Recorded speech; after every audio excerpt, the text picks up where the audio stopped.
নমস্কাৰ মই উৎপল। ইমান দিনে এই কথাটোৰ চৰ্চা হৈ আছিল যে নৰেন্দ্ৰ মোদীৰ জোট চৰকাৰ চলোৱাৰ অভিজ্ঞতা নাই, গতিকে এই চৰকাৰখন কেনেকৈ পৰিচালিত কৰিব নৰেন্দ্ৰ মোদীয়ে।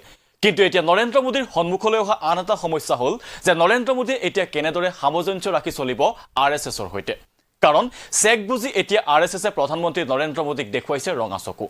যি ৰঙা চকু যোৱা 10 বছৰে সংখ্যাগৰিষ্ঠ চৰকাৰ চলোৱা নৰেন্দ্ৰ মোদীক দেখুৱাবলৈ সক্ষম হোৱা নাছিল RSS। কিন্তু যেতিয়া নৰেন্দ্ৰ মোদী চৰকাৰ মিত্ৰ দলৰ ওপৰত নিৰ্ভৰশীল হৈ পৰিল, তাৰ পাছতে RSS প্ৰধান মোহন ভাগৱতে কৰা মন্তব্য হৈ পৰিছে নৰেন্দ্ৰ মোদীৰ বাবে কটা ঘাট চেঙাতেল দিয়াৰ দৰে।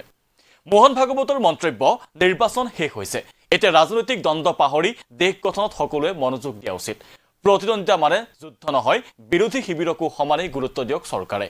নতুন চৰকাৰলৈ এয়া প্ৰথমটো বাৰ্তা RSS প্ৰধান মোহন ভাগৱতৰ। নাগপুৰত সংঘৰ কাৰ্যালয়ত অনুষ্ঠিত এক বৈঠকৰ পৰা মোহন ভাগৱতৰ আৰু স্পষ্ট বাৰ্তা যে নিৰ্বাচন হ'ল ঐক্যমত গঢ়ি তোলাৰ এটি প্ৰক্ৰিয়া। সংসদত দুটা পক্ষ থাকে, এটা শাসক আৰু আনটো প্ৰতিপক্ষ। তাত যিকোনো প্ৰশ্নৰ উভয় দিশ বিবেচনা কৰিব লগা হয়, যাতে আমি সঠিক সিদ্ধান্তত উপনীত হ'ব পাৰোঁ। সংসদত শাসকৰ বিপৰীতে থকা পক্ষটোক আমি বিৰোধী পক্ষ বুলি নকওঁ, আমি কওঁ প্ৰতিপক্ষ। গতিকে প্ৰতিপক্ষ বিৰোধী নহয়, তেওঁলোকক বিৰোধী বুলি গণ্য কৰা উচিতো নহয়। বিগত কেইবাবছৰ ধৰি নৰেন্দ্ৰ মোদী চৰকাৰৰ বিৰুদ্ধে ধাৰাবাহিকভাৱে ৰাজনৈতিক প্ৰতিহিংসাৰ অভিযোগ উত্থাপন কৰি আহিছে বিৰোধীয়ে। বিৰোধীৰ বিৰুদ্ধে দেশৰ তদন্তকাৰী সংস্থাৰ ধাৰাবাহিক ব্যৱহাৰ, সংসদৰ পৰা শতাধিক সাংসদক নিলম্বনেৰে বিৰোধী দমনৰ অভিলেখ ৰচনা কৰা নৰেন্দ্ৰ মোদীৰ নতুন চৰকাৰলৈ RSS প্ৰধানৰ এই বাৰ্তা অতি তাৎপৰ্যপূৰ্ণ। আমি দেখিছিলোঁ কেনেদৰে বিৰোধীৰ মূল নেতা ৰাহুল গান্ধীক নিৰ্বাচনী প্ৰক্ৰিয়াটোৰ পৰা আঁতৰাই ৰাখিবলৈ লঘু অভিযোগত গুৰুতৰ শাস্তিৰে কাৰাগাৰলৈ নিক্ষেপ কৰাৰ চেষ্টা চলোৱা হৈছিল। ধাৰাবাহিকভাৱে মোদী চৰকাৰৰ বিৰুদ্ধে সৰব হোৱা তৃণমূলৰ সাংসদ মহুৱা মৈত্ৰক সংসদৰ পৰা স্থায়ীভাৱে নিলম্বন কৰা হৈছিল ইত্যাদি ইত্যাদি। যোৱা সময়খিনিত আমি এই কথাও দেখিছিলোঁ যে প্ৰধানমন্ত্ৰী নৰেন্দ্ৰ মোদীৰ মুখত কেৱল মই।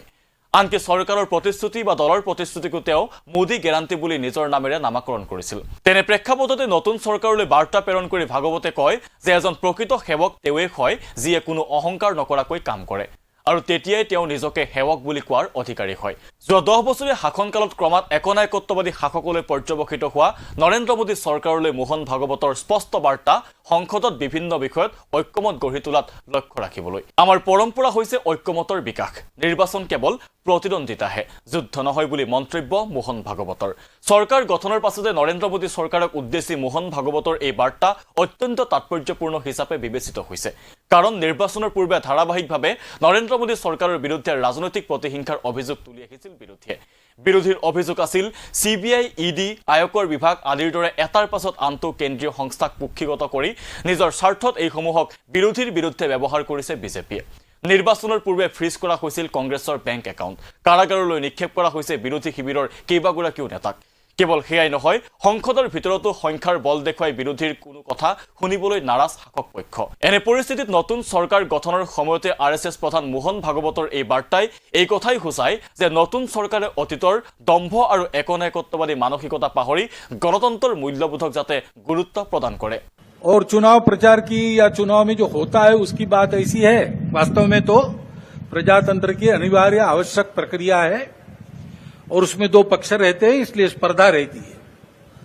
स्पर्धा रहती है तो दूसरे को पीछे करने का, स्वयं को आगे बढ़ाने का काम होता ही है, होना ही चाहिए। परंतु उसमें भी एक मर्यादा है, असत्य का उपयोग नहीं करना।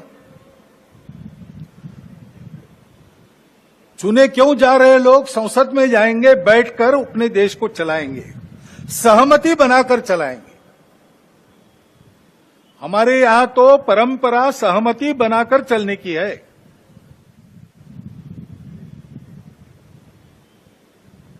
समानो मंत्र समिति समानी समानम मनस सहचित्तमेषाम। इस सहचित्त पर विनोबा भावे जी की टिप्पणी है। वो कहते हैं कि ऋग्वेदकारों को मानवीय मन का कितना ज्ञान था ये समझ में आता है।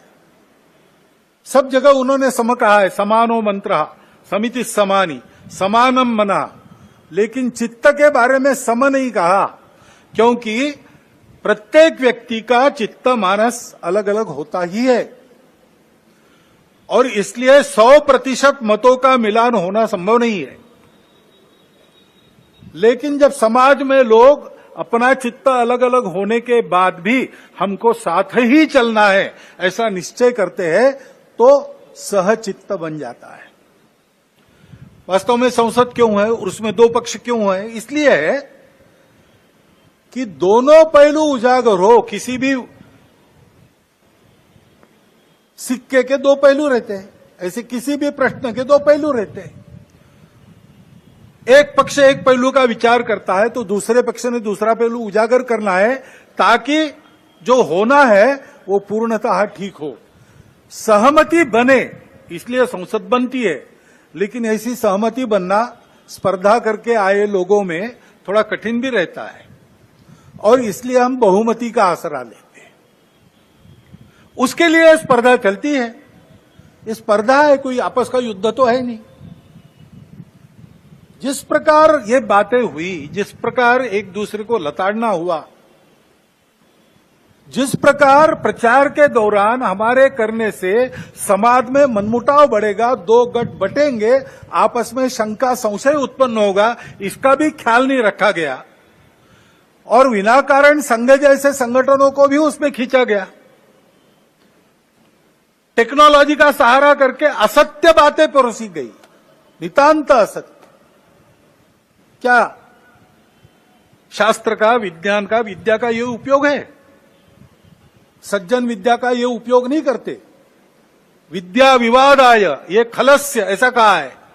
विद्या विवादाय धनम मदाय शक्ति परेशान परपीडनाय खलस्य साधो विपरीतमेतत् ज्ञानाय दानाय च रक्षणाय।